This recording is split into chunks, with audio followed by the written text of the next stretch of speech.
So the materials I'm using are, I've got a class set of the novel Crash by Jerry Spinelli, and then I also have the instructional teacher's guide that I purchased on my own.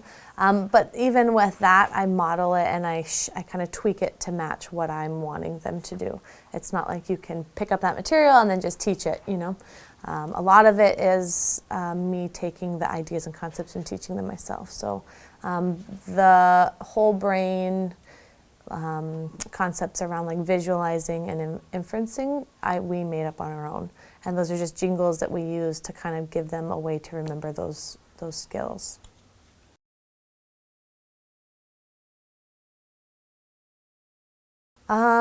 So teachers in the past have used the novel Crash. I've never read it. I'm kind of learning it along with them, which is scary. But I read a couple chapters ahead and kind of keep myself a few pages ahead. But the students, I asked the students from last year that were in 5th grade who had read it, and they all ranted and raved about it. And so I figured if they're interested in it, I still have some kids who don't love to read. So it was my attempt to kind of hook those kids and get them to love to read. And the pairing the teacher guide is just a way to kind of help me if I'm struggling and, okay, what could we do? What's a good activity we could do now to kind of tie into what I'm trying to teach? It's just a resource, I guess, to reference. Yeah.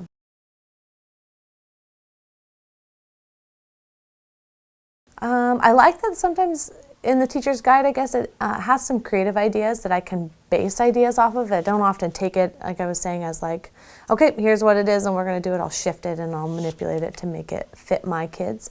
But I love the story Crash for any teachers out there. It's a really fun story that kids can connect to because the character is their age. He's dealing with kind of bullies and identity, and that's a concept that these kids are dealing with right now too. Although they haven't really pinned on that they are dealing with them too, they can relate. The characters are easily relatable, I guess.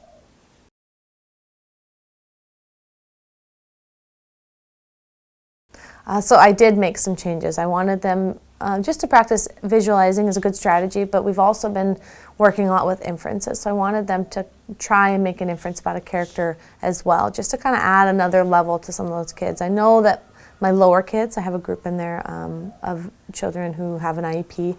For them, that step might be too much, and that's okay.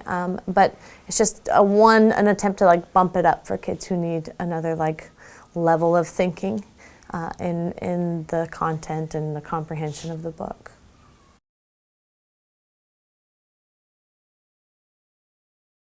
So like I said earlier, the book relates to them, the characters their age. It's dealing with the same things that they're going to deal with. They're going to go, our kids are going into middle school next year, although they don't leave the campus. They're still considered, middle schoolers if they were at another school. So they are going through those same social, emotional, like kind of levels in life, like starting to notice others and starting to bully and starting to pick out differences, and that's what the book is all about. And so they're able to kind of connect with them, and the character changes, and noticing that they're changing too, kind of noticing those changes. So it's engaging in the fact that it's easily relatable for most of the kids in the class.